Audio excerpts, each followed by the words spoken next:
Hello. Episode number 234. No, it's not. I cannot read. Episode number 237 of This Week in WordPress. Very, very glad to have you here. If you fancy sharing this podcast and getting other people to comment live, it's always nice when the comments fill up. Go to wpbuilds.com/live, copy and paste that URL and stick it in a social platform somewhere and press return. And let's see what we can do today. I'm joined by three lovely guests, one of whom we've seen many, many times before. Hello, Jess. Hello, Nathan. Good morning. Yeah, Happy New Year. I don't think I've seen you Happy New since Year. the New Year. Yeah, did you get any nice Christmas presents? Or? Oh, yeah. Yeah, I got lots of nice Christmas presents. But, now that I'm a little bit older, it's not so much the toys and it's more things like, stuff for my car. Oh, yeah. You get the Star Wars figures this year or... No, I'm lacking the new Barbie, but it was good. How about yours? Yeah, I got this thing from my father, which was a car computer. Basically, you plug it into the car and it tells you what's gone wrong. And I actually have several things wrong with my car, and I was a bit mocking of it. I said, "Yeah, it'll never work." Plugged it in, got them all straight away first time. Those are so cool. Yeah, you used to have to go to the mechanic to get them to plug it in, and now that's right. The power is in your hands. Significantly cheaper than that. Anyway, Jess, we digress. Jess is the Director of Operations for Pressable, which is a very fine WordPress hosting company. She's also an iced tea connoisseur. She's the team rep for the Make WordPress hosting team and a proud member of the Post Status community. She's been on many, many times, so it's very, very nice to have you back. Thank you so much for joining us once more. We're also joined by Maddy Osman. I forgot to ask if I was going to pronounce your surname correctly. You got it right. Okay, it's Osman, right? No worries. And how are you? You all right? I'm doing great. I'm happy to be here. I'm going to read out your biography, and then if anything comes to mind, I'll ask you some additional things. Maddy is the best-selling author of The Writing for Humans and Robots, which we'll come on to later. Writing for Humans and Robots, The New Rules of Content Style. She's the founder of the Blogsmith strategic content agency that works with clients like Kinsta, Nexus, Elementor, and GoDaddy, right in the WordPress space. Check it out. The Blogsmith specializes in translating technical language into something understandable by the layperson. Have you always been into sort of content writing and things then? Or is that like a thing you did at college, or how did that come about? That's where it started, yeah. It kind of in tandem with the web design stuff. But now I just mostly do the content stuff. The companies that you put in the bio, you've listed those. Do you work exclusively with WordPress companies, or is that just a happy collection that you've got? That's, again, kind of where it started, I would say. And nowadays, we mostly work with B2B SaaS in general. Nice.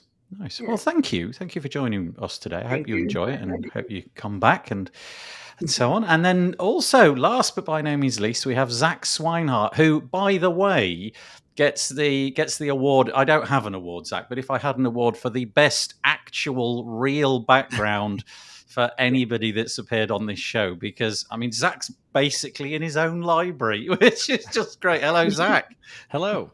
Nice. I don't know that any of the books are actually in English, so I don't enjoy the library, but it's small detail. The ambiance. It's a small detail. Yeah, most of us can only achieve these sort of the parquet library effect by clicking a Zoom background or something like that. Yeah, I don't know what's the same. If it's the same with you, Maddy and Jess, and do you have to do a bit of a clear up each time you come on a show like this? Is there stuff that just sort of gets piled in over time? Because I have to.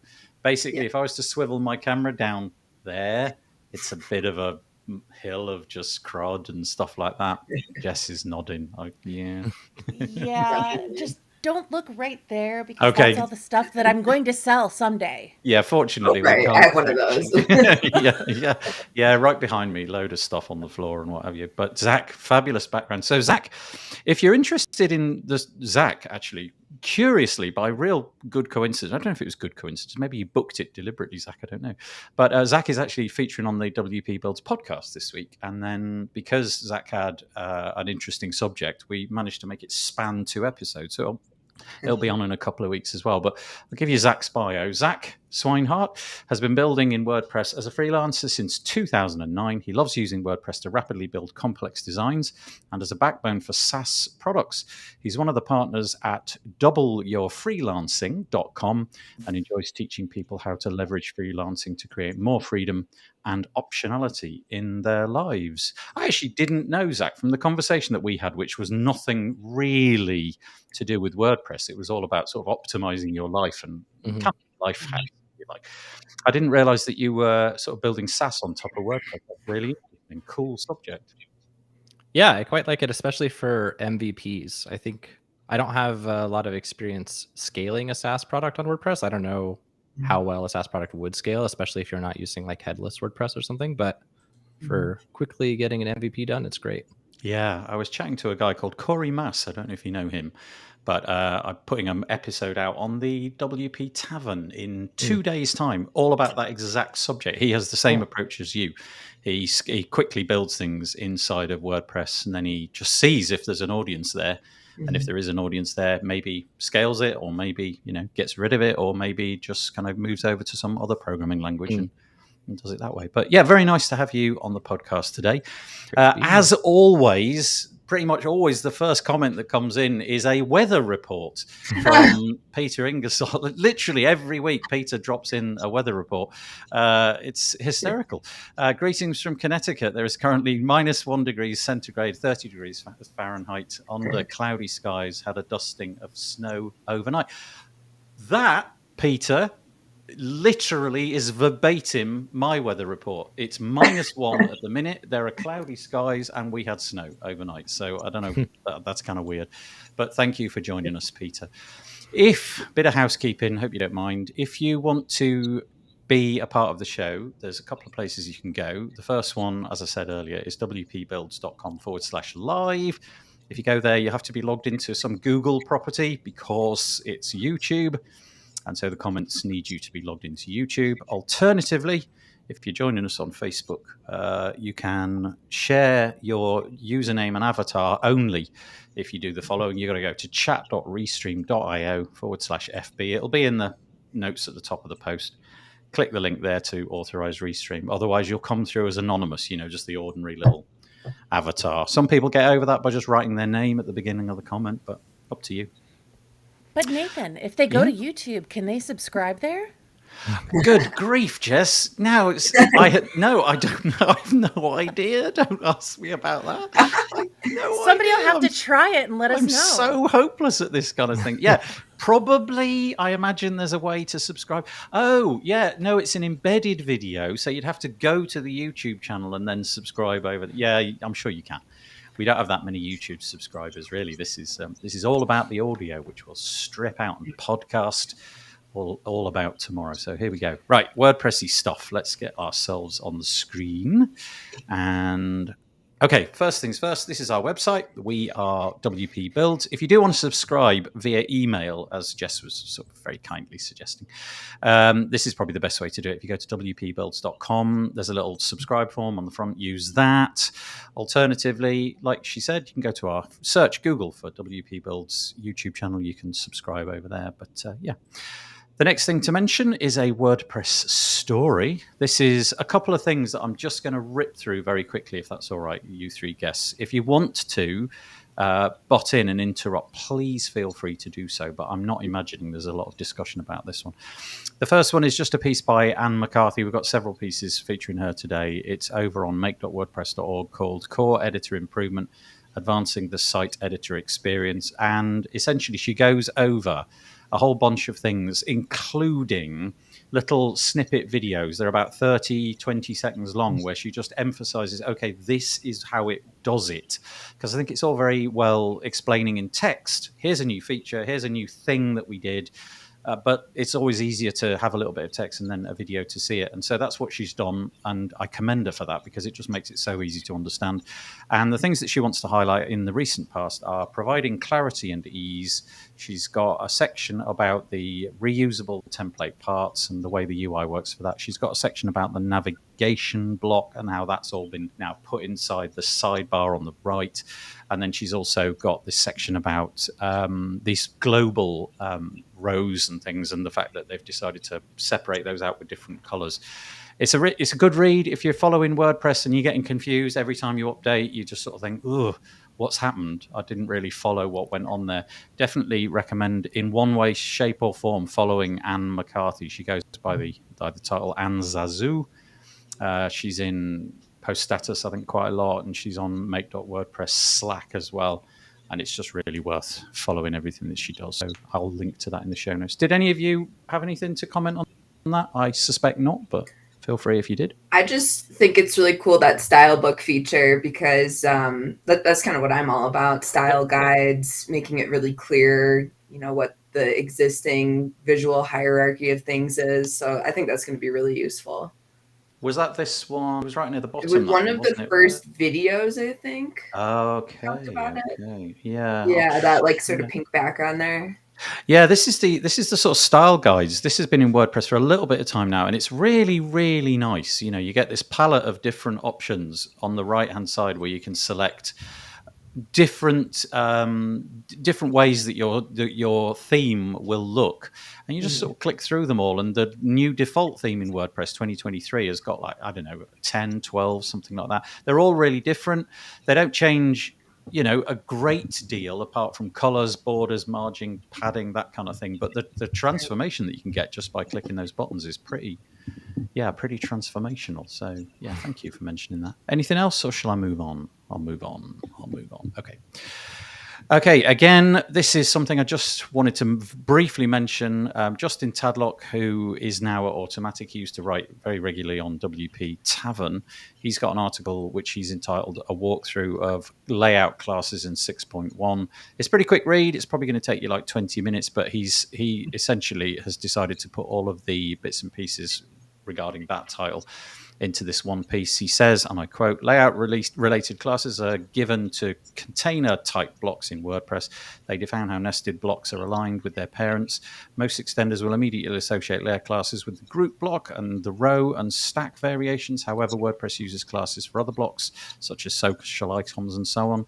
And then the following list is a bird's eye view of the current state of classes in WordPress 6.1. And there's absolutely boatloads of them, and he gives little code examples of how they all work. So again, it's a bit technical, but if that rings any bells, go and check that out. Again, I'll link to it in the show notes.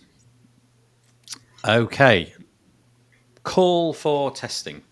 This is Anne McCarthy once again. This is her 20th call for testing. Sorry, guys. I know you guesses are sort of sitting there listening to me drone on. It will be over after this one.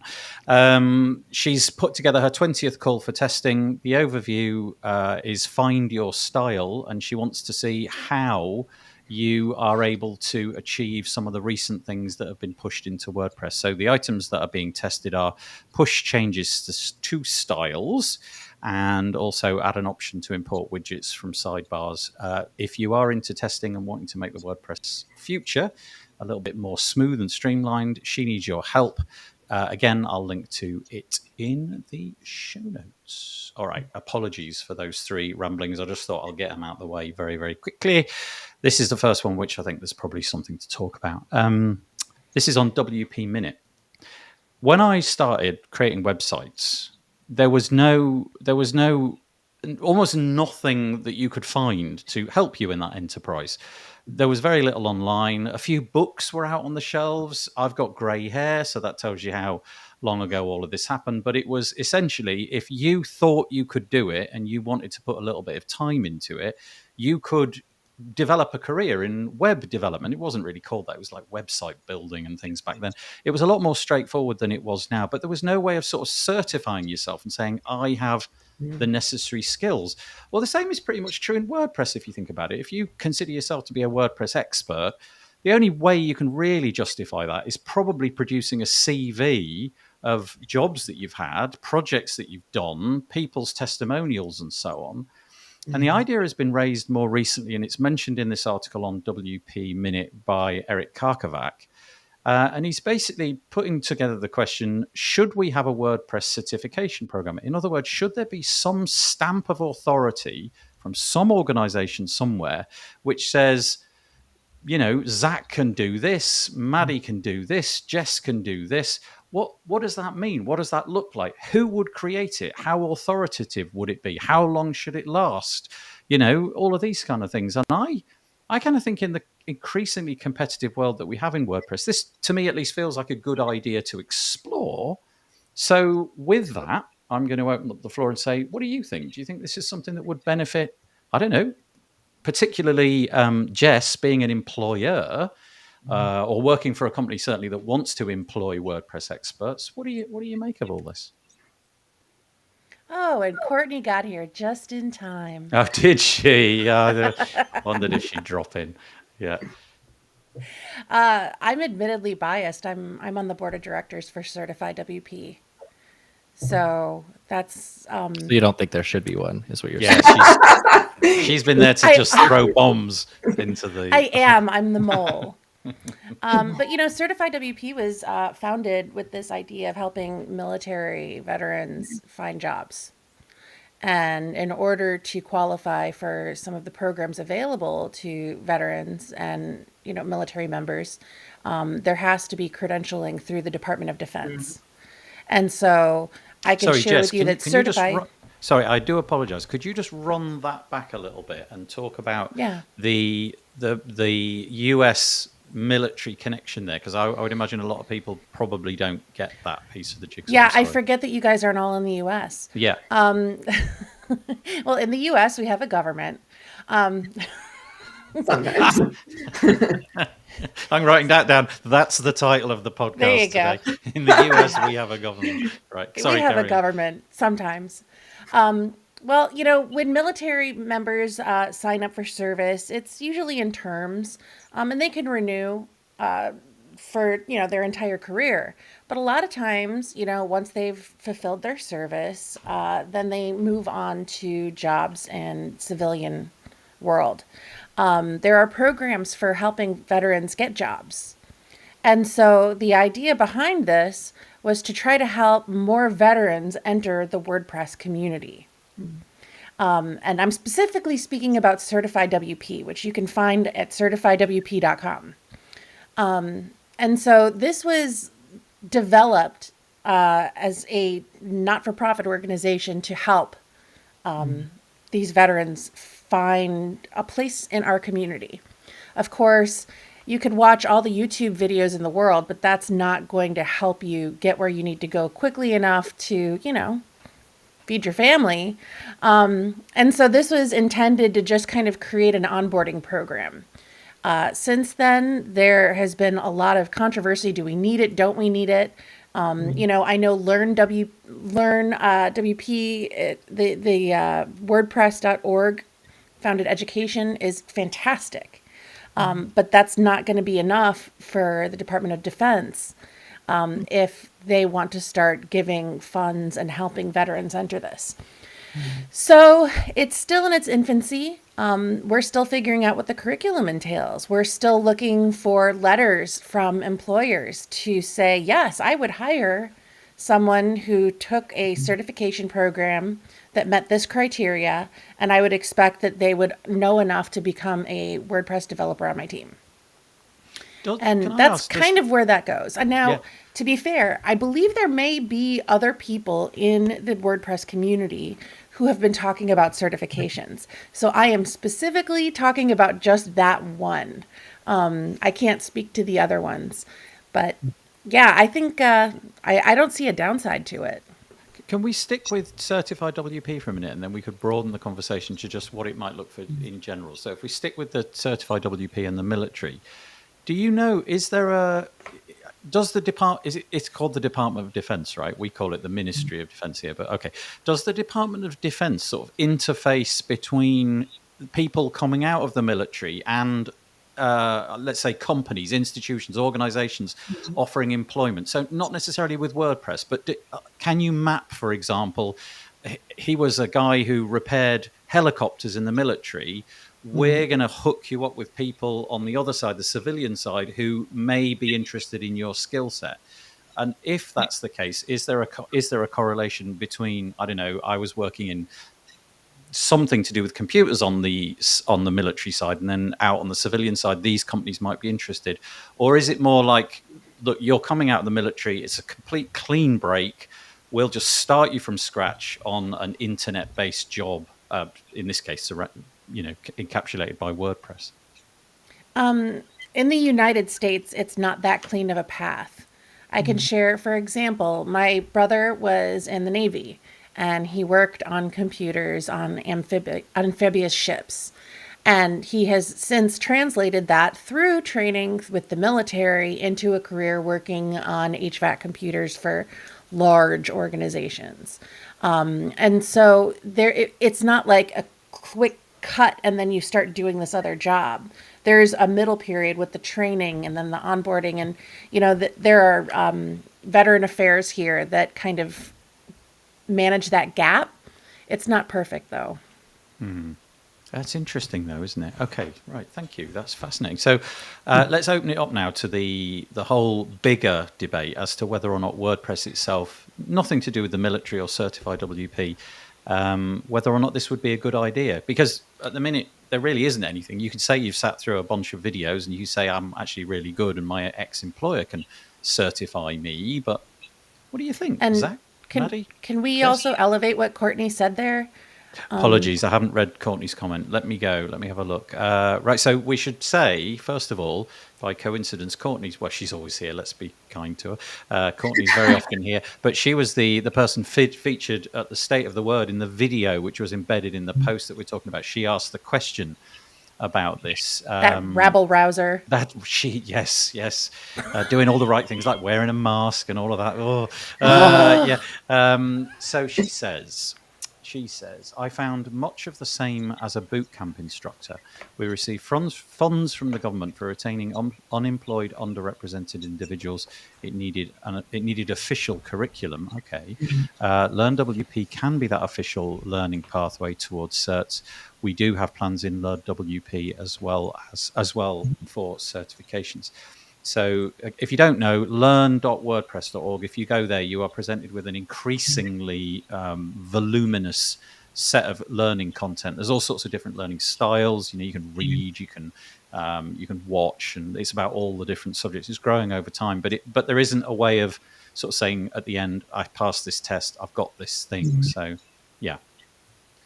Zach, Maddy, anything on this? I have thoughts. So obviously the angle I'm coming at from here is as a freelancer who's working with clients. And something that I've experienced a lot over the years is I'll work with a client who before me, they worked with what I call a WordPress assembler.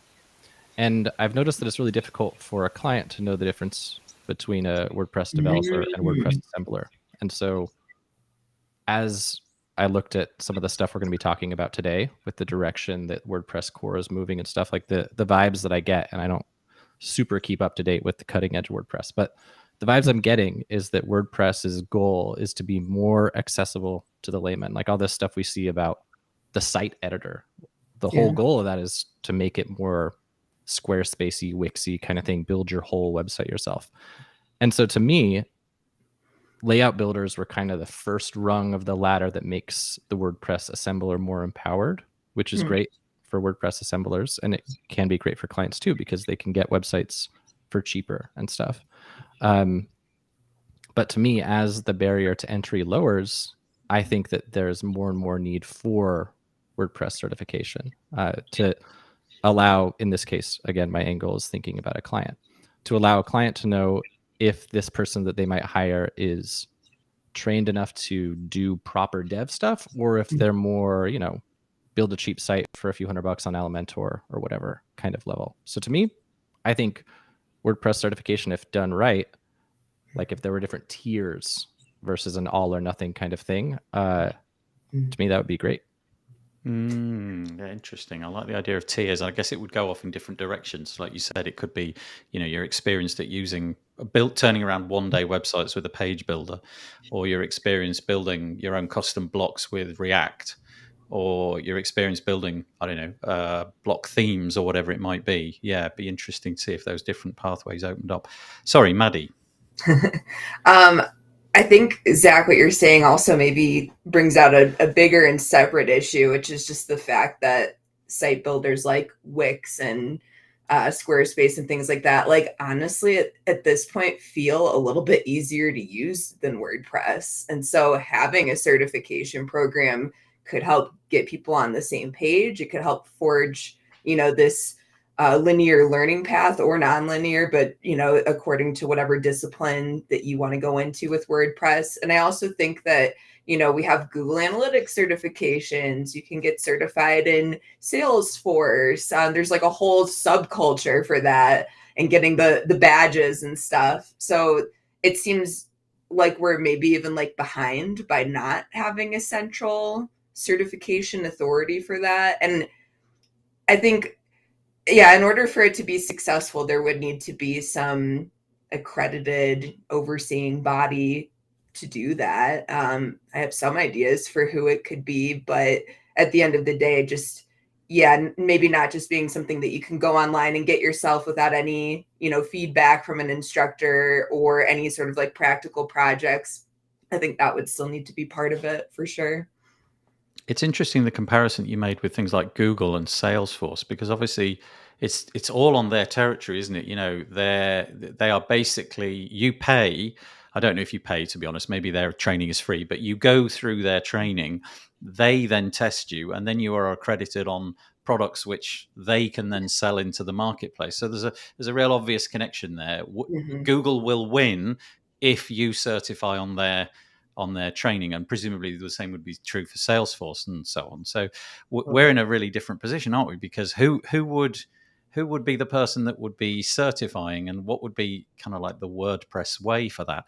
But also, it occurs to me that in order for any of these certifications to have any value, you've got to have buy-in from all the companies that may be interested in this. So let's say, for example, I don't know, Pressable. Jess is on the screen, so I'm saying the word Pressable.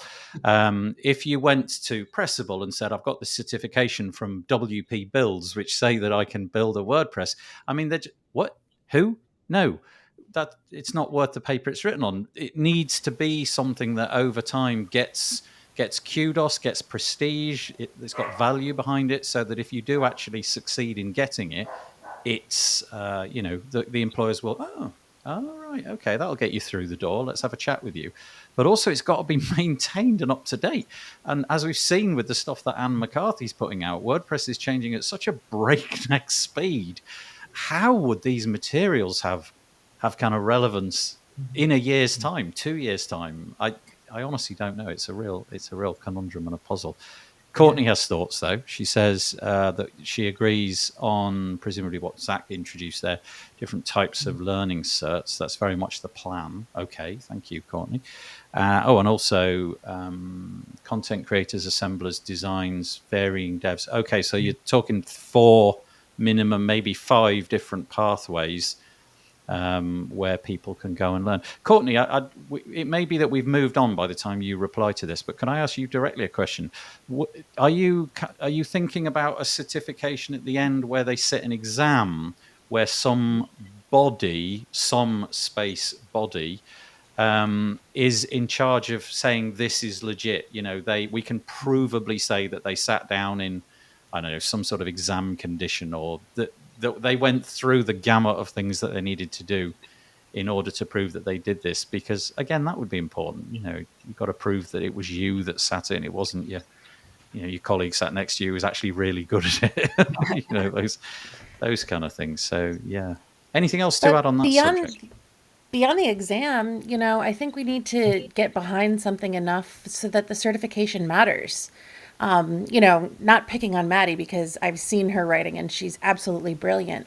But how many certified content creators have you seen that took some class from some website and the certification's like, oh, you spent $500. Yay. Like, yeah, it doesn't mean anything unless everybody says it does. Sure. Okay, so thank you, Courtney. She's right back at us. That's brilliant. Yes, I've discussed this with Automatic's Angela Jin. Training team as a whole is working on this. And okay, here's an interesting piece. Looks like Joomla have perhaps done this already. She says she's learned a bit from Joomla, how Joomla has done this down to pricing the exams for varying national economics. Yes, that's a good point. You know, that God, there's a whole range of different countries and languages where this might be applicable. Oh, wow, it gets complex quickly. And spoken to some of the Drupal community folks like Amy June Heinlein, sorry if I've butchered your name, Amy, about how their process works. And Rob Cairns has also said we have to be careful about certs, and there has to be ongoing upgrading as part of it. Okay, so yeah, that's might be an interesting bit. Like over here in the UK, when you've got your driving license, every so often, I admit you have to be fairly old to do it, but at some point you have to reaccredit yourself. You have to basically say, I am still fit to drive, and that might be a good way of doing it. You know, your accreditation lapses after, who knows, a period of time, and you have to prove that you can still do it. Fascinating subject. I think it's a great idea. I just can't see a problem in loads of people learning things and proving that they can do it. But the certified WP thing is really interesting to me as well, especially because it's got that real angle of, you know, it knows who its people coming through the pipeline are very clearly, and where it's going to put them out at the other end. That's great. Hi, Max. He says hi. Sorry. On this. So I have a client that runs so it's called XY Planning Network, and they run almost like the Better Business Bureau for financial advisors. And so they charge these advisors a yearly fee, and then those advisors get listed on their like search portal, which I built with Facet WP. And so there's like a tangible lead generation benefit to paying for the certification. And if, you know, these problems that we're circulating here of like everybody has to agree that this certification is meaningful, it has to be paid for, I mean, or kept up rather, if it was coming from like WordPress.org, and on WordPress.org, there was a database of all of the certified WordPress professionals. And perhaps when you click into a professional's profile, it says what their certification is valid through, and probably orders by like certification relevancy. So if somebody's certification expired in December 31st, 2022, maybe they wouldn't show up. Maybe they'd be at the bottom of the list. But yeah, things like that, you know, because everybody, if it's on WordPress.org, assuming that the qualifications for it aren't just BS, people are going to inherently, an employer, if they see it came from WordPress.org, that obviously carries clout because it comes from the horse's mouth, you know? Yeah, we have an awful lot of, sorry, I think somebody was about to speak, sorry. I was just going to say, it reminds me of those courses you could take on LinkedIn, you know, and then it says like, you passed the course for awesome copywriting. The skills test or whatever they call them. Yeah. Yeah. I guess the tightrope to tread here, or the needle to thread, is it's a hybrid of things, isn't it? You know, it's A, making sure that the course is actually worth sitting. So it's not just some sort of Mickey Mouse qualification that is, you know, really, it doesn't hold any water because it was too simple, or it was too easy to cheat, or whatever. Or you can take 7 years to get through it and you still get the same qualification as somebody that did it, you know, in a finite period of time, whatever. But also you need the people at the other end of the pipeline, the people taking on board employees. You need them to totally buy into it. And I think putting it somewhere prestigious, whether that's on .org or some other property, is a really key part of that, you know. And if you can search and filter for, I don't know, people in the US, in Boston, who know how to do React, who are available from February, those kind of things start to make it feel a little bit, and you can see, and they did this course 6 months ago and passed with flying colors, whatever. All of that feels like a really great idea. Courtney says she's also part of the Certified WP board. Thank you for clarifying that, Courtney. So she's with you, Jess. Hopefully we'll soon have our own tabs on profiles. Okay, so on WordPress.org, in the profile for each of us, there will be something to do with the qualifications that we took. That's interesting. When you say hopefully, do you have high expectations of that, or is that maybe a bit of a maybe? Course completion doesn't equal certification, though. Oh, okay, yeah, that's a good point. So just because you finish something doesn't mean you actually pass the muster. So we need some way of showing not just that you went through the LMS, if you like, but you actually took the test at the other end. Yeah. This is a really interesting, really interesting subject, and I think that probably we'll come back to this many times in the past. Thank you, Courtney, for helping us through that one. That's brilliant. Okay, let's move on. An event to mention. The first one I want to mention is YostCon. I believe this is the first YostCon since the pandemic in real, in person. I don't know if they held the event virtually, but they certainly have had it in the real world in the past, as can be seen by the pictures. But it's back on again. It's on the 11th of May. It's in Nijmegen in the Netherlands. And if you go to yoast.com/YostCon, if you're into SEO and all that good stuff, which I'm imagining Maddy might be, I don't know, a little bit, yeah. Then it's on, and obviously it's going to be a whole load of things. It says insider knowledge, exceptional speakers, load of workshops, experience recordings, and you can see the list of all the participants there. Okay, so that's the first one. The second one is an event that I'm running, Page Builder Summit. We're doing it again in February, 20th of February. So that's in, what's that? Oh my Lord, I've just given myself a fright. That's in about 4 weeks' time. Oh, good grief. It's coming. If you want to help us put the event on, and you do want to help us put the event on, let's be honest, all of you want to help us put the event on. There's more information to be found at pagebuildersummit.com/sponsors. We're still on the lookout for a few kindly individuals or companies. There's micro sponsors. You'd have to be a giant entity. Starts at $300 and you'll get your name in the emails and on the website and all that, but it goes right up to the gold sponsors and so on. So if you fancy doing that, please join with us. That'd be great. Okay, this is interesting. Didn't see this coming. And to be honest with you, I'm a bit thin on the detail here, but it looks like Automatic has launched. Well, I don't know if launched is the right word. There is an ad network called the Blaze Ad Network, and it was brought to Tumblr. And if you don't know too much about Tumblr, it's a social network which had its heyday many years ago. I believe it was bought by Yahoo, and then Automatic acquired it several years ago. I mean, you couldn't make this story up in terms of timing, and bought it for, it was like, I think $2 million. That's the number I've got in my head, which considering that $3 million, which considering that Twitter fairly soon after decided to, shed a lot of its users, and Twitter just get mentioned all over the place, on all of the national press here, when they started talking about Twitter and the people that were flying away from it. Every time that story got published in all the publications, Tumblr was one of the alternative social networks which was mentioned, along with, Mastodon and so on.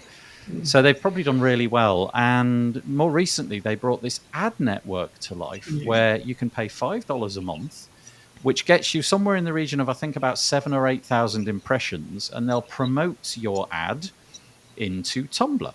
But now, via the magic of Jetpack, you can also put that same ad inside of WordPress.com websites. Now, I don't know a great deal about WordPress.com, but I know that there's a lot of websites on it, and interesting that Tumblr have decided to obviously pitch this technology into sort of one thing now. So if you go set your ad up, you can get it into two things. You can get it into Tumblr plus WordPress.com, and you can do it all from your Jetpack account. I don't know whether this is worthy of this podcast because it's edge case, but I thought it was interesting. Any thoughts? I think it's really interesting. I mean, it's a money-making opportunity for Automatic. I mean, I guess Blaze Ad Network is probably what's going to get the majority of whatever the ad dollars are, but I'm sure Automatic gets a cut of that. And I think it's a big opportunity for publishers too. I think most like paid ad, people who are new to paid ads, and I don't know a whole lot about them, but it's sort of generally accepted that $5 a day will move the needle with the right targeting, with the right audience and things like that. So it's an entry level way to test paid. Yeah, you get the option to, I'll just put it on the screen because the UI is easier to understand probably than me explaining it. So you get to categorize so you create your ad, text, and then there's a little editor where you can put some imagery along with it and so on. And then you give it a category, give it a budget. $5 is the minimum, and I think it goes up to a maximum of $50. That in itself is quite interesting. There's a ceiling on there because, if you go with Google, I think there is no ceiling. I want to spend $1 billion a day. They'll take that off you, I'm sure. And then you give it a duration, start date, hit go, basically. So you're in for a maximum of, well, what would that be? Let's say $250 if you're 5 days a week. And yeah, like you say, if you can move the needle at that point, it's quite interesting. Sorry, carry on. This is my one story for the week where I get to say, and Pressable is owned by Automatic, so I speak for myself and not the company. I started getting back into Tumblr like a year ago because obviously Automatic owns it now. And it's still kind of the same as we remember it. But I can tell you when the Blaze ads started, it was mostly people, I can't use the word, but it was S-posting. They would, SHIT posting. Really? That one. Yep. Yeah. And Yeah, they were yeah. basically doing $5 promoted posts like, look at my cat. Here's a picture of a shoe. Like people were just being dumb with it, and it was hilarious. Because it was so affordable. It was just okay. For $5. And here's the other thing. Maddy mentioned targeting, and that is key. So when you're on the Google Ad Network, Bing Ad Network, you can say, do not ever show me on these sites, only show me on these sites and under these conditions. Blaze is not that nuanced yet, and you don't actually get targeting. Or negative targeting. You don't really get to say anything except for this is about food and beverage, which, can lead to some hilarious results. I do know, Yeah. I'm sure it's going to be more nuanced. I can tell you that Pressable is absolutely participating in this right now. Candidly, I have not gotten any sales from it, but I do get a lot of traffic. I will say I'm interested to see where this goes as an alternative to, Google and other ad networks. But without that targeting piece, I feel like people should really know what they're getting into. And then, of course, advertising on Tumblr. Somebody said later in the post, I'm going to read it directly. It was a great quote. Tumblr Blaze in practice is less so inflicting a post on others and more so submitting your post for judgment by the masses. It's like a coliseum, but you pay to be eaten by lions. Oh, Interesting. So it's almost, if you post something super corporate-y and a whole bunch of people on Tumblr see it, they're going to let you know what they think about it. Right. Because it's like a regular post, it can consume comments and all of that as well. Okay. Well, and unlike Facebook, where you get people commenting on your, sponsored post, why are you showing on my page? It's those people, but they're funny.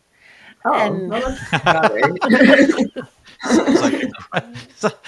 let me just go through what Sarah Gooding in WP Tavern says. She basically says that you can do the following things. You can organize it by device, so you want to be showing on mobile, desktop, or all devices.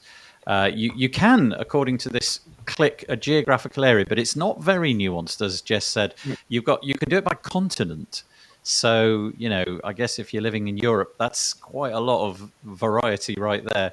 Or Asia or what have you. I guess North America might be a little bit more straightforward in terms of targeting there.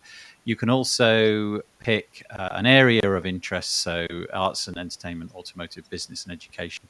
And it breaks down as follows. What they're promising in return for $5 is 5,900, so 6,000, let's call it, 6,000 to 8,000 impressions in a day. If you go up to $25, it's 30,000 to 40.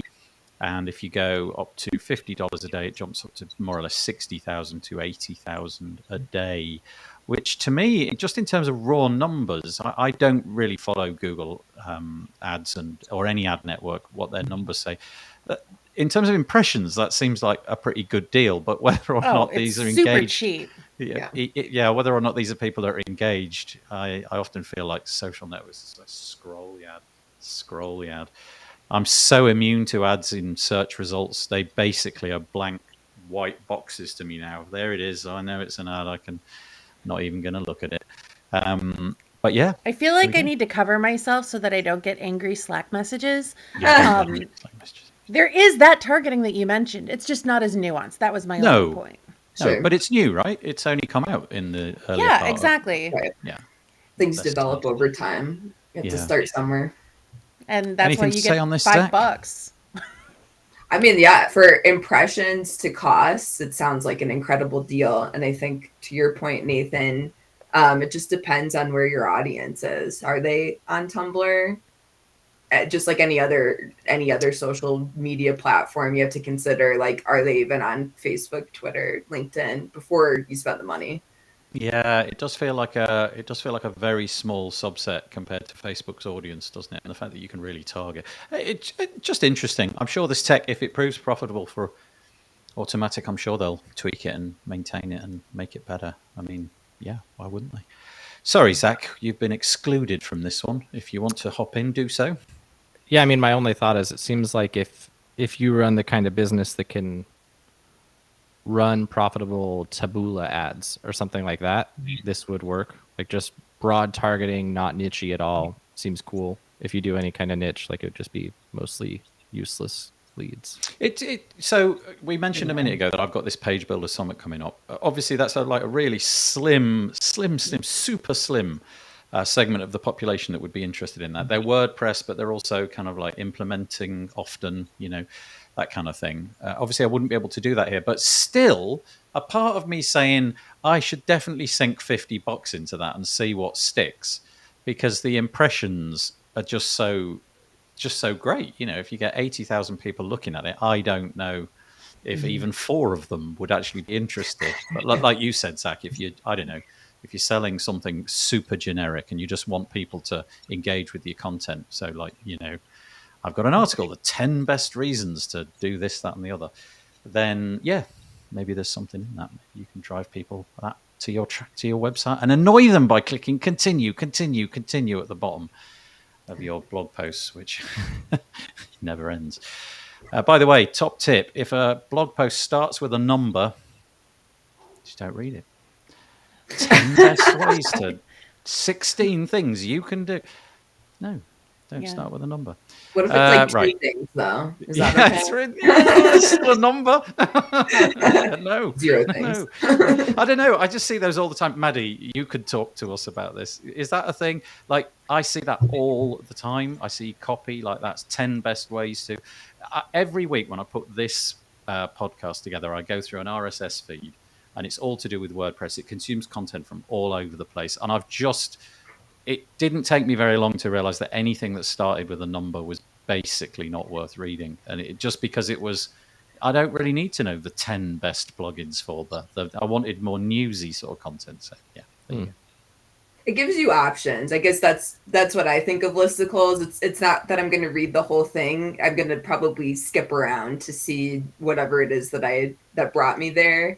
I will say that I will never read a Twitter thread that claims to have any amount of substance, because I don't like to sit on Twitter for 10 minutes reading the same thing.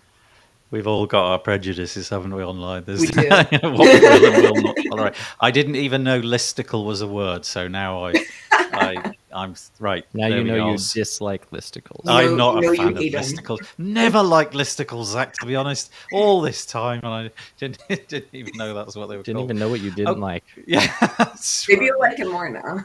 Well, yeah.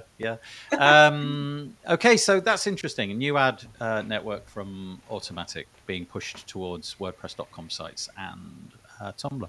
Interesting to see how it goes on the WordPress.com sites. Anyway, that seems to be where the big audience is going to reside. Okay, this is very much a community thing. I don't really know in what way to couch this. That should have put my screen on, but it didn't. Oh, there we go. Yeah, it didn't. A little while ago, actually, back in WordPress 4.9 territory, there was a fork of WordPress, which was called Classic Press. Classic Press was a bit of a stand against the introduction, which was about to take place, of Gutenberg. I never really had a problem of any way, shape, or form with Gutenberg. Quite happy to use it and watch it develop. But the guys over at Classic Press really didn't want anything to do with it, so they forked the project. And it would seem that they're in a bit of a troubled spot, in that they're trying to decide at the moment whether or not they need to refork WordPress, because essentially since 4.9 to where we're at now, 6.1 coming on 6.2, the WordPress project has moved so far that a lot of the things that they would like to work in Classic Press, plugins and so on, they're just not working anymore. So I really don't know where you go with a problem like this. They want to get rid of Gutenberg, but for the last several years, Gutenberg has been the thrust of WordPress, and so reforking it seems like you're going to have a lot of work trying to strip that out again. And I guess in a way it tells you what the state of the project is when the decision to take this was put to a vote. Should we fork it or should we not? And the votes came in at 20 on one side and 18 on the other, a grand total of 38, which doesn't seem like a great deal of interest in a CMS. So yeah, whilst it's interesting, I'm just sort of thinking perhaps this is the moment where Classic Press sort of disappears off the horizon. I'm not really sure. Don't know if anybody's got anything to say with that. Do you know why Classic Press existed? Like, because from the start, when everybody hated Gutenberg, they released that disable Gutenberg plugin. So why was that not enough? They wanted an option where you didn't have to have Gutenberg even loaded in. Don't even look at it. Yeah, don't even want to. Yeah, not even like it's not in the code. There's no trace of Gutenberg. Yeah, so my approach right at the beginning when 6 came around, just because I had a bunch of client sites, I installed that disabled Gutenberg plugin because I was just a bit afraid of breaking changes and suddenly clients starting a new post or something. It's like, what the heck is this? So that's exactly what I did. And then, several weeks later, it became obvious there was, no real danger, nothing broke. But I think that was the point. They just wanted all trace of it removed. They wanted TinyMCE to be the thing.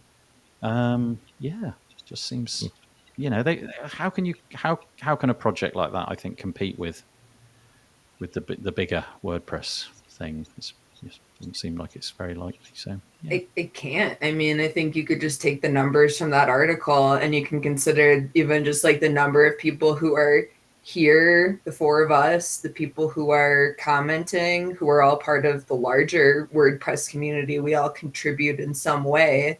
And so if we're saying that Classic Press only has 38 voting members right now, and they're going to try to maintain an open source project, I mean, if they could get more of the WordPress community to be a part of that, it wouldn't be a problem. But at this point, it doesn't look like they have that support.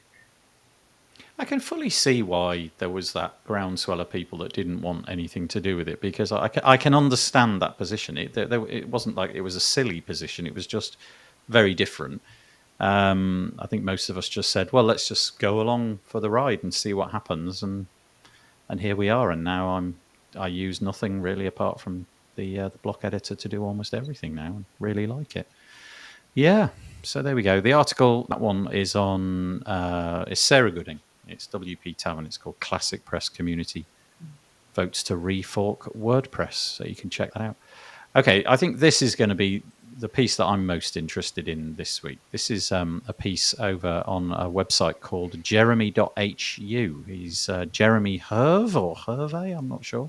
He's written an article, and I've not come across Jeremy before, so I love that when that happens. For a start, you come across somebody who's writing about WordPress you've never discovered before, and you read it and you think, well, that's really thought-provoking. He is an automatician, I think. So he works for Automatic. So he confesses right from the start. He says, I'm really prejudiced here, but give me a shot. He said, WordPress is social media. Where should you publish your thoughts? WordPress, social media, pick one over the other. And I'll very quickly summarize. Social media is great for getting quick ideas off your mind. He says it feeds your ego. You can get validation from others quickly, and you can get an exchange of ideas going on. It's brilliant for that. WordPress is better for longer form stuff. But he also makes the point that he doesn't write on his blog very much, which tells him something, but he writes on social media a lot, which also tells him something else. But also, and this is the key point, it's very hard to interact with posts on your website, so the WordPress website. So I know that you can put share buttons all over the place. Comments don't really give you and don't really give you your commentator that immediate feedback. They don't give you the notifications. So let's say I write a post now on Facebook and Jess responds. I instantly know that Jess responds, and I can do all of the little emojis and all of that kind of stuff. And it gets really engaging. WordPress doesn't really have any of that. And so it's, he would say, less engaging. It's got its place, obviously. We love it. But should WordPress evolve in that direction is his question. Should it have more of the tools so that you can write quickly and have that interaction with people, so you know when they've responded, they know when you've responded, you can get all crazy with emojis and all of that kind of stuff. And I don't know what I think. And believe it or not, it hadn't really occurred to me until now that this was even a conversation to be had. But the more I think about it, I probably do 10 to 1, no, maybe even 20 or 30 to 1 social media posts to blog posts. I think the difference is pretty stark. I tend towards social media because it's quick, it's engaging, I can get reactions quickly. What are your thoughts? I'm keen to get into this one. So, do we have a specific order, or can I just start? Yeah, I don't know if I should no. go Whenever you fourth because I'm fourth in the grid. No.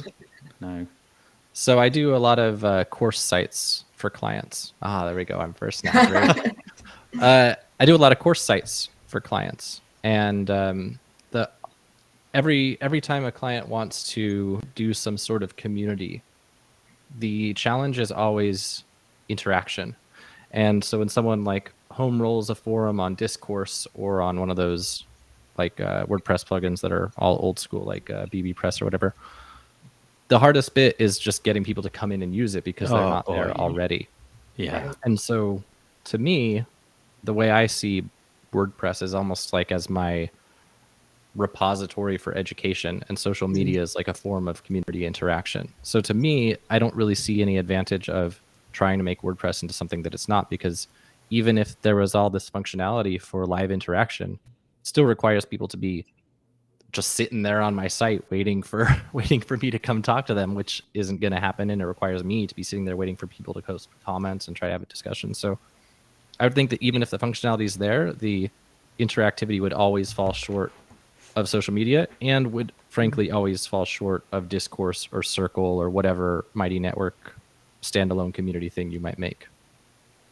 Do you, Zach, because I know you and I have had this conversation before in the context of like basically just switching off stuff, which is a distraction. So that aside, do you have periods in your life where the social media platforms, the Twitters, the Facebooks, whatever it might be, do they remain open in some tab on your desktop, waiting for the ping to happen so that you can, or do you deliberately shut them down and, have your time in them and move away, close them and so on?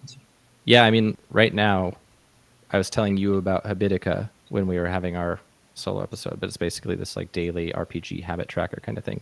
I actually have a Habitica thing to reward myself for going in and doing a social media, because my preference is to just close it and never think about it. So if I hate being interruptible, frankly. And so I would feel very stressed and I would get nothing done if I just had my blog open for comments, or I'm as a developer in a Discord for a SaaS tool that I use, like as a customer.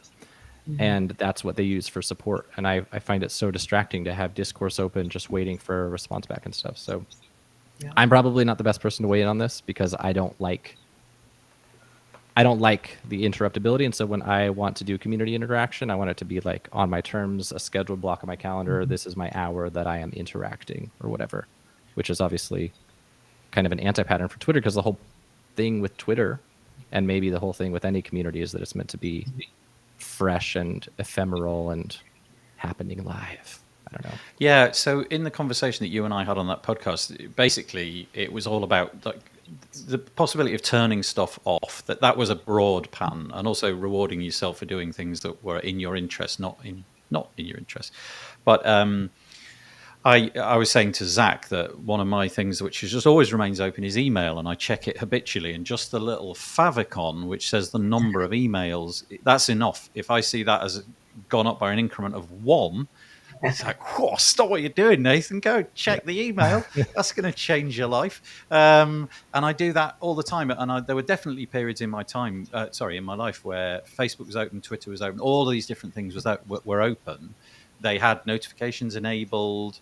And a part of me liked it. Now, whether or not it was great for my productivity, well, the answer is obvious. No, it was lousy for my productivity. But I enjoyed it and I got engagement. And if that was the intention of your posts on a blog, that would be nice to have. But I don't know what the system is, because nobody's going to sit there with your website open waiting for a response to come through, in the comments system. It's just not going to happen. So even if you've got notifications enabled, so maybe there's just a line in the sand. So blog on WordPress is for you just put content out and see what comes back, but it'll be slower, as opposed to the social media platforms, which is just immediate hit, get it out there, get the reaction, move on. 10 seconds later, you're onto something else. I don't know.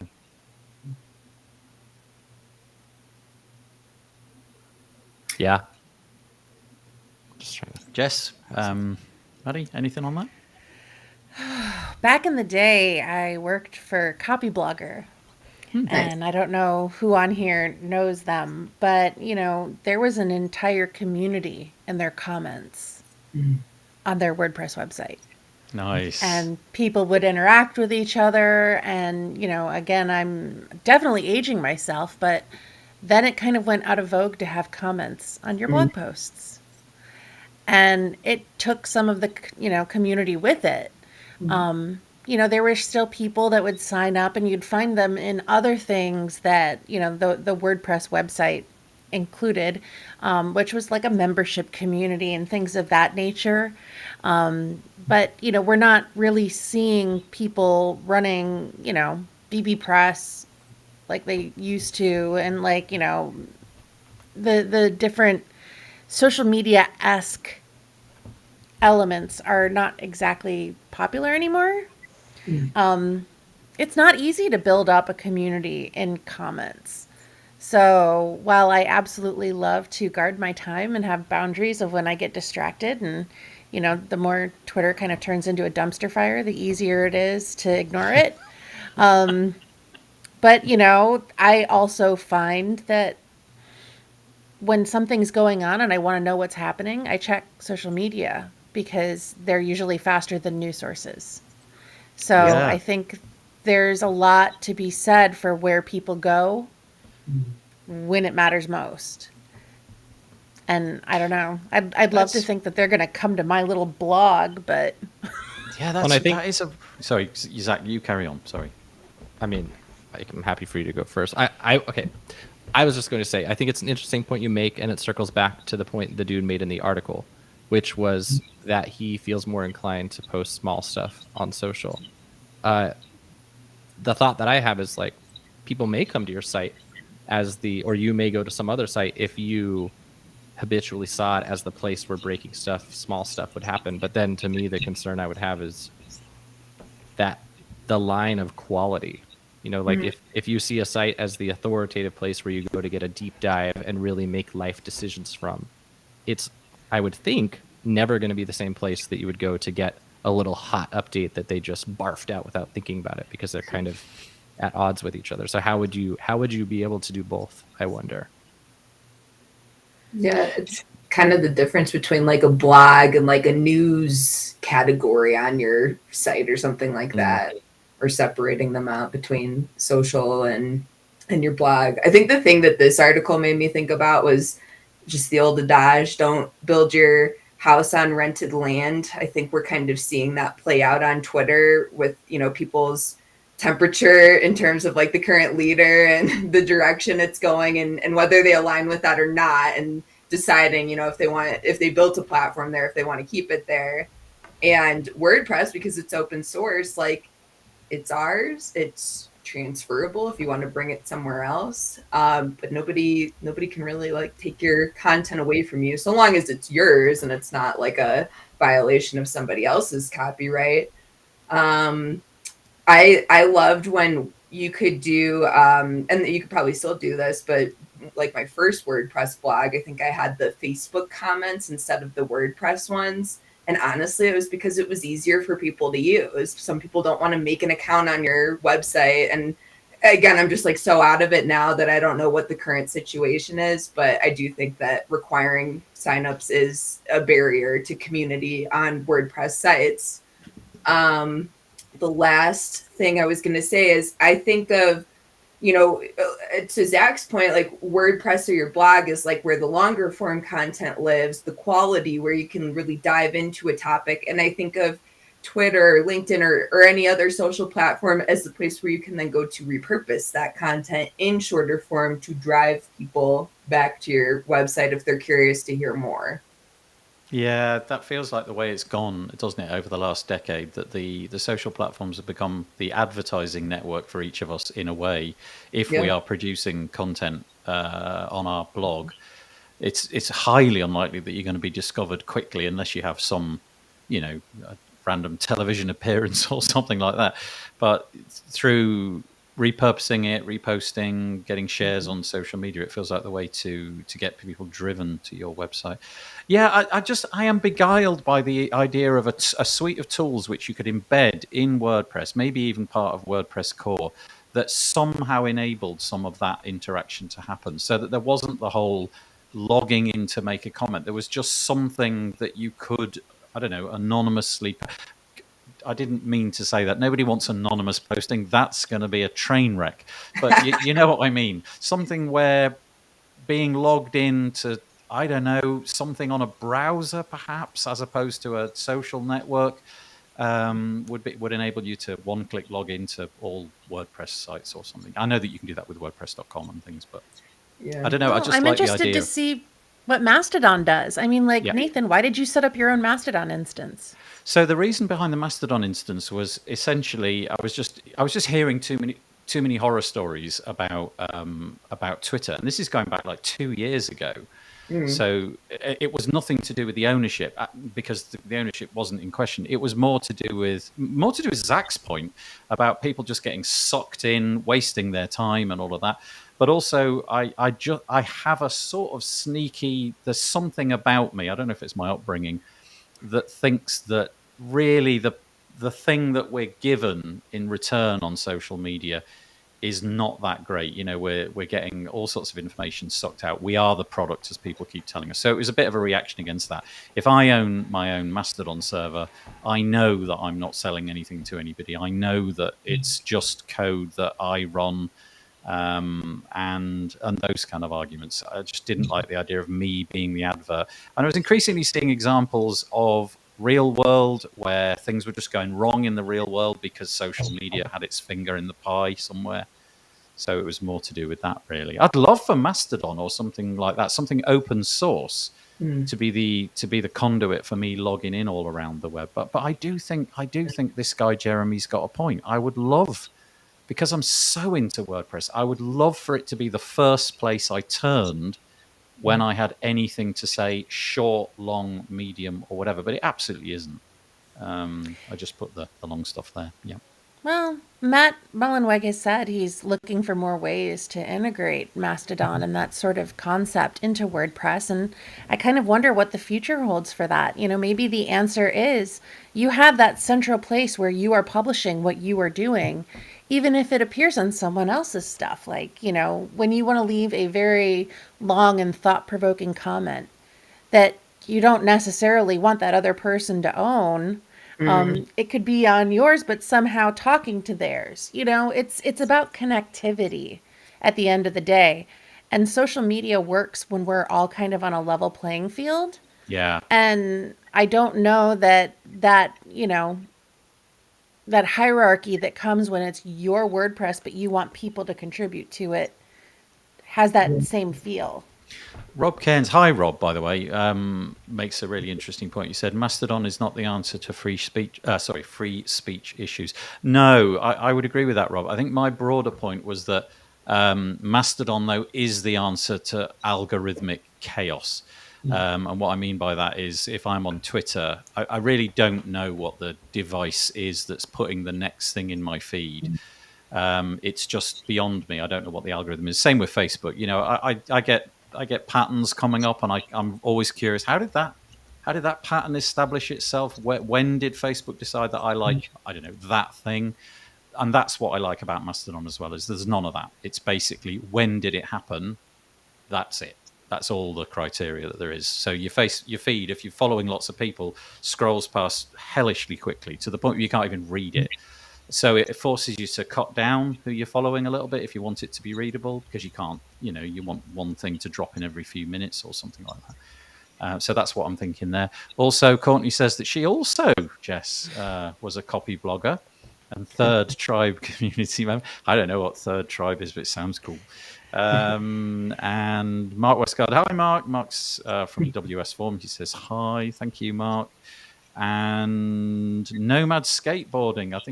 I don't know if we've come across you before. Nomad Skateboarding. Yeah. I like WordPress to always be the hub. Yes, that's kind of my thing. I want it to be the hub, but I fully recognize that at the minute it's nowhere near.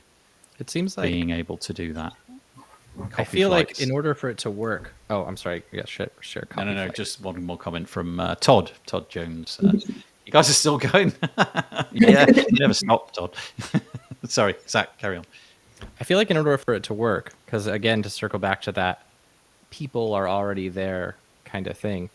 And based on what Maddy was saying about the separation of newsletter and content and stuff, it almost have to be something where it would allow for platform ownership, where anyone who follows you would own the platform, you post it on your WordPress site or whatever, but that it would allow the end user to interact with it from a central place, like how they could go onto Twitter and see everyone they follow.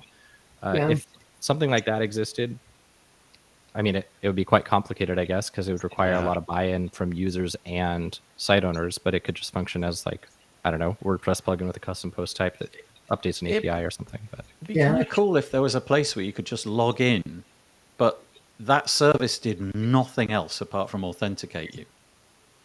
It literally, that's all it did. It was just so it wasn't like, you log into Google, that brings the world of Google to your doorstep. You log into your WordPress account, you've got if there was a way of authenticating yourself against just a service which had no skin in the game, but then business-wise, that's not going to last long, is it? But if they had like an aggregation where, let's say it functioned just like Twitter, but the data, instead of having been posted on Twitter, was just posted on people's individual WordPress instances, and you as a user can subscribe to the people you like, then it give the user that same social media experience. It give you the site owner the central place. Maybe that would work. That's generally what I was thinking with the Mastodon tie-in. Is that how Mastodon works? No, not yet, but I'd love for it to. But that's generally what I was describing. If you want to leave these thought-provoking comments, you could still own your content.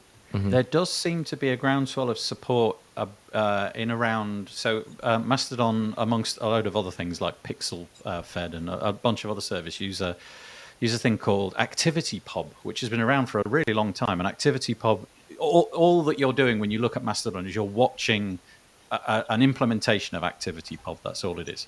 And I say that's all it is. It's very clever, but that's all. It's ActivityPub, and there's been a lot of talk about drawing a line between. So this has come from right up on high. I think Matt tweeted about it. Making connections between ActivityPub and WordPress posts. I guess the ground seems to be moving in that direction. Lots of people, I think 3 million users last time I checked on Mastodon. That's pretty high considering just a couple of months ago it was, less than 100,000, I think. So it's, there's a groundswell. 3 million people are not to be ignored. And if there could be connections made so that you logging in could then cross-post stuff from Mastodon, and Mastodon could then... There's a really good plugin. It's just called Friends, which uses ActivityPub, I believe, and it enables you to do a lot of this stuff as well. You can create a network of friends, but the problem is it still requires you to, well, at least it did, it still required you to have a big presence on your own website before people would discover you. But now maybe with Mastodon being bigger, maybe there's something going on there. I'm fairly bullish about all this. I think maybe Jeremy's onto something, and maybe ActivityPub and those kind of endeavors are going to be in the background. But I really would love the idea of my WordPress website, which I know and I control. I would love that to be the hub of all of it. That would make me really a happy person. And then, of course, I'd get my LastPass account hacked and get locked out. But Happens to everyone. Any of you using LastPass, by the way? There's an aside. Oh, have you seen this story? Anyone? Bueller? I use LastPass, but I have not seen the story you're referencing. Oh, right. I've Okay. seen it, and it makes me really sad. Okay, saw that they, basically, lost Zach, some here's stuff. the story. Stop using LastPass right now and go and find an alternative. Really? Your vault Wow. has been nicked.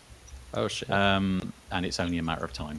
It could be a really long time if you've got a really long password. If you've got a full-on pseudo-random noise junk, no character is connected to any other character, 30 characters, something like that, you're safe as houses. But if you've got a very short password and bites knuckles, some people's settings were really horribly configured by LastPass to offer even less security than was provided. There's this iteration count where they hash the password, and it was supposed to be set at 100,000 and 100, so 100,100 iterations. Lots of people discovered that it was set to 5,000, and in some cases, 1. Oh. And if it's 1, there's no point in having it. You've just, what's the point? It's the same as the password, basically. So yeah, look, Rob's agreeing. Get off LastPass. Yeah. And I've gone. Whoever this is, Nomad Skateboard. That's Mark Andrew. Bitwarden. His name is Mark Andrew, and he is an absolutely wonderful member of the community. Oh, hello, Mark. Yes, you should check out his website. He okay. actually makes free WordPress sites for people that can't afford them. He's just such a good dude. When we finish this, Jess, can we talk about Mark? Because I'd like to. Yes, he's a wonderful human being. I'm a huge fan. Mark, nice to meet you, or Nomad Skateboarding. I've gone to Bitwarden as well. That was the one that I decided was the one for me. So, the original users, that's right. And there was no process to update those original users unless you went into settings. And I think interacting with settings might have done it. But yeah. Oh, look, he's all happy here now. Look, appreciate it, Jess. That's nice. Right. Okay. That was an interesting piece. Thank you for your thoughts on that. We're running out of time, so let's see what I can drag in. Jack, sorry, Zach, were you going to say something about this? Feel free. Are you meant to change all your LastPass passwords that were in there? No, it makes no difference. Your whole vault has been nicked. No, but I mean, if you go set up Bitwarden, you should change everything because they had already certainly, yeah. So unfortunately, yes. The process would be download your LastPass vault.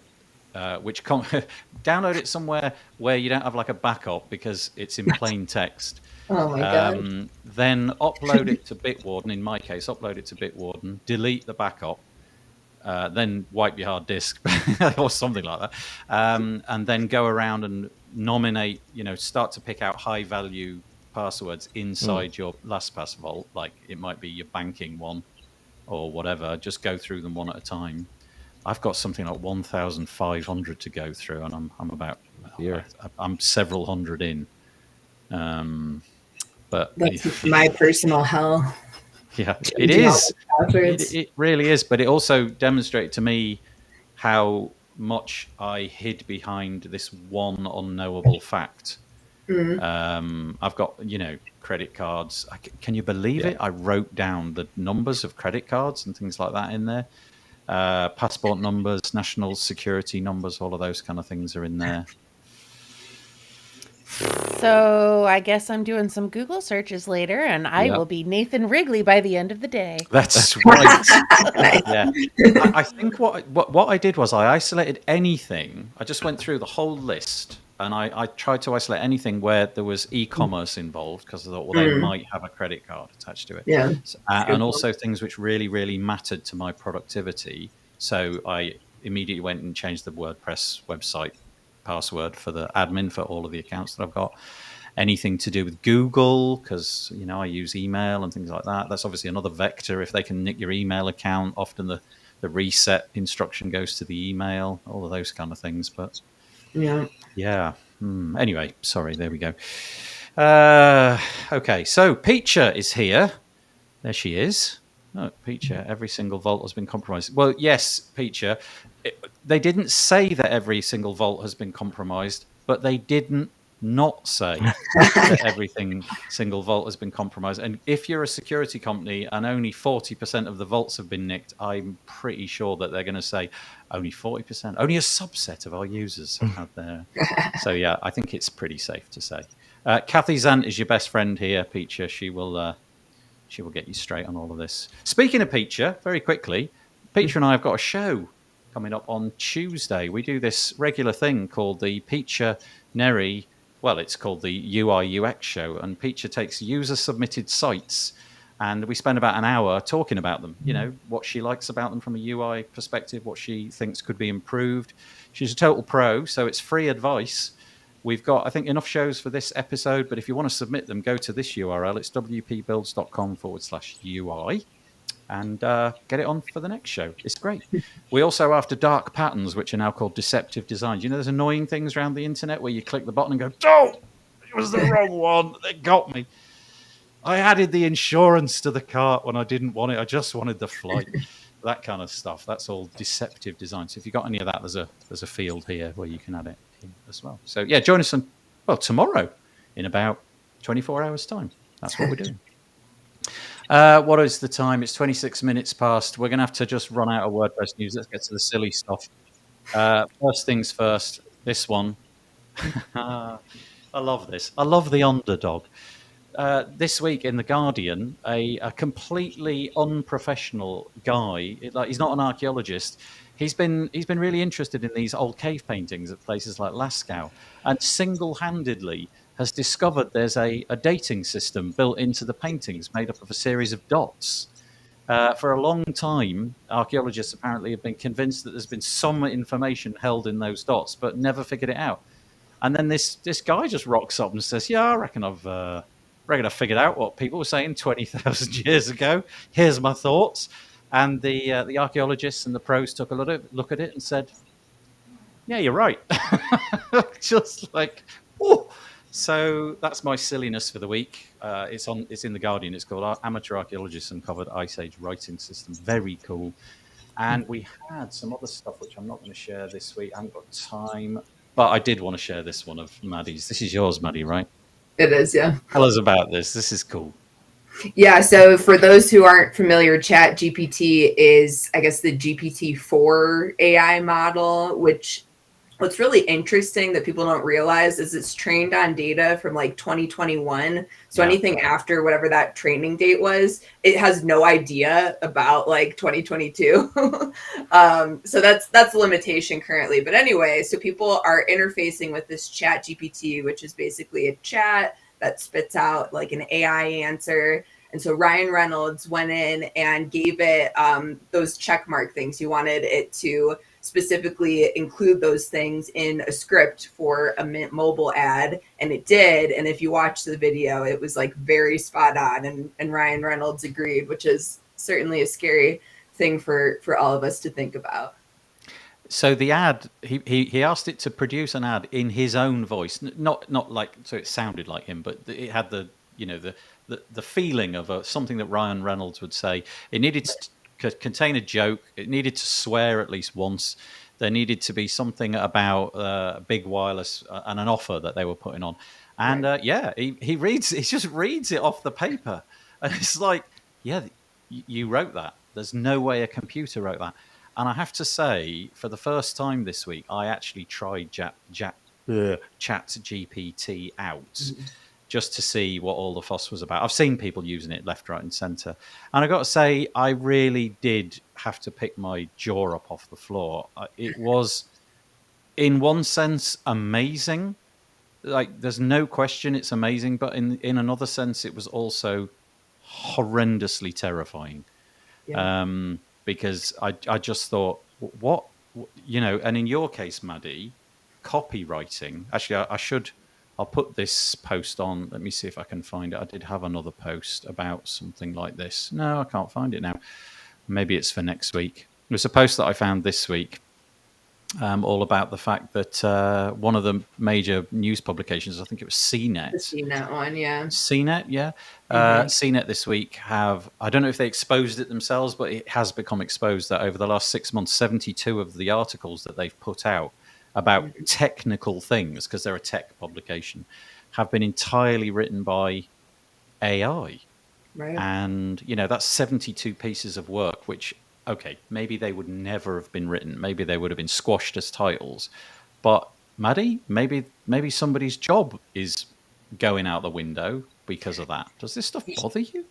Honestly, not yet. I think the AI is going to continue to get more and more robust, and maybe as it does, I'll get a little bit more nervous. But I think like the main thing that I think about with stuff like this is just the fact that a robot can't have empathy, and that comes across in the way that you try to appeal to somebody to get a conversion, for example, if we're talking about marketing writing, or to otherwise connect with a piece of writing. And you think about like Ernest Hemingway or even, some like interesting Stephen King one-liners. And it's like, could a robot have really come up with that one really nuanced sentence? So you look at like AI generated copy next to human generated copy that's supposed to elicit some kind of emotion. And typically you find that the AI generated copy falls flat when it comes to whatever the purpose is that it was written for. It's very good at making you think that, it works. And at first blush, I think it does come across a certain way that makes us nervous. At this point, I'm not nervous about it.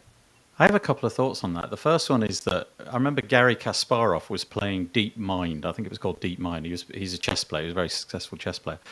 And he was playing in this tournament where they were, for the first time, pitting the best chess player in the world against a computer. He, in the end, lost.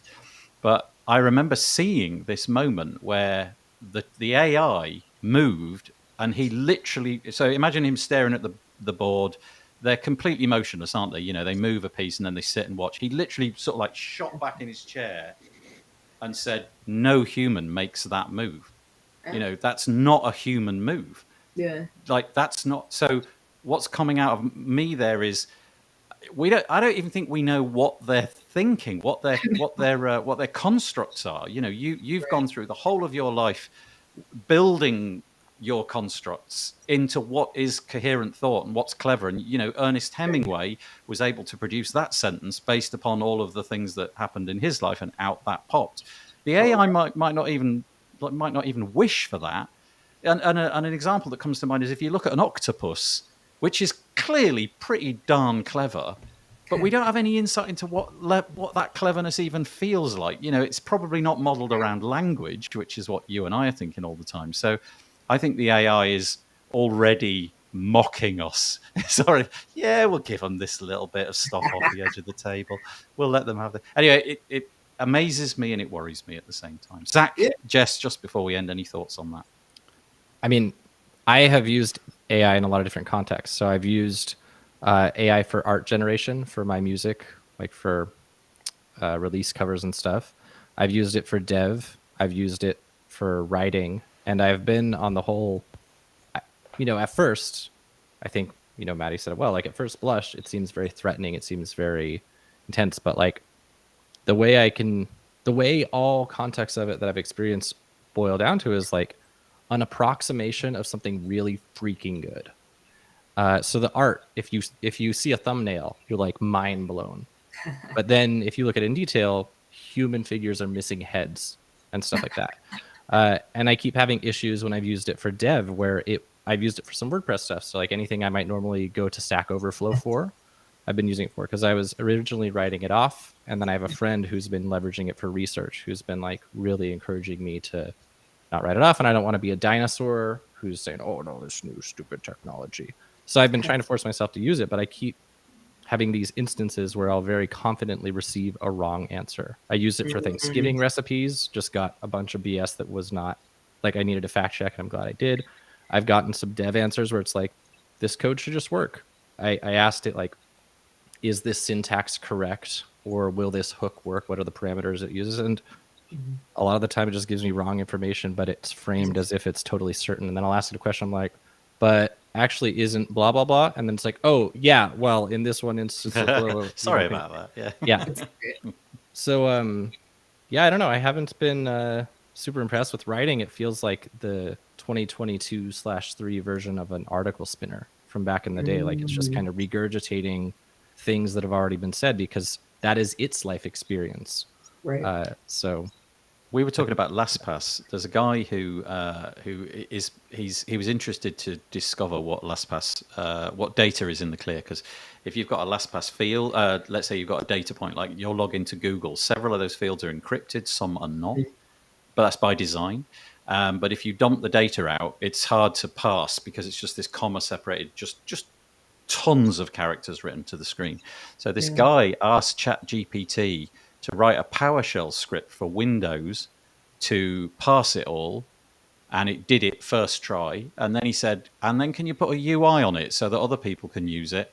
First try. Took seconds.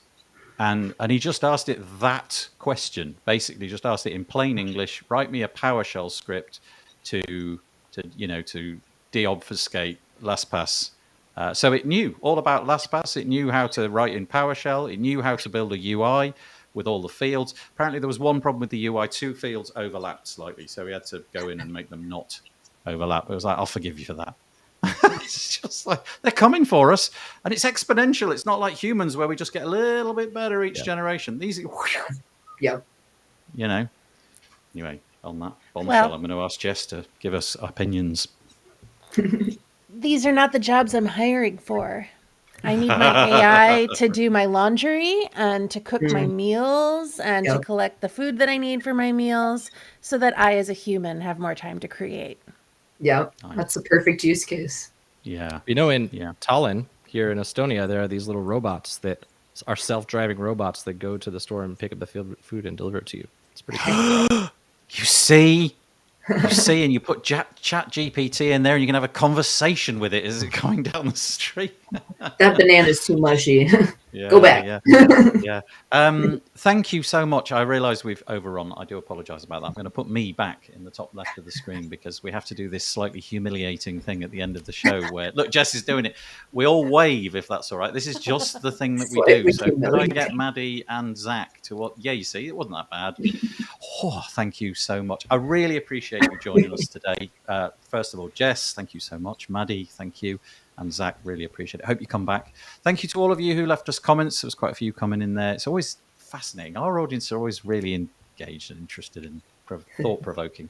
But thank you for all of the bits and pieces that you threw in there. I really appreciate it. We'll be back next week talking about WordPress. Have a nice evening, day, Monday evening, whatever it may be for you. We'll see you soon.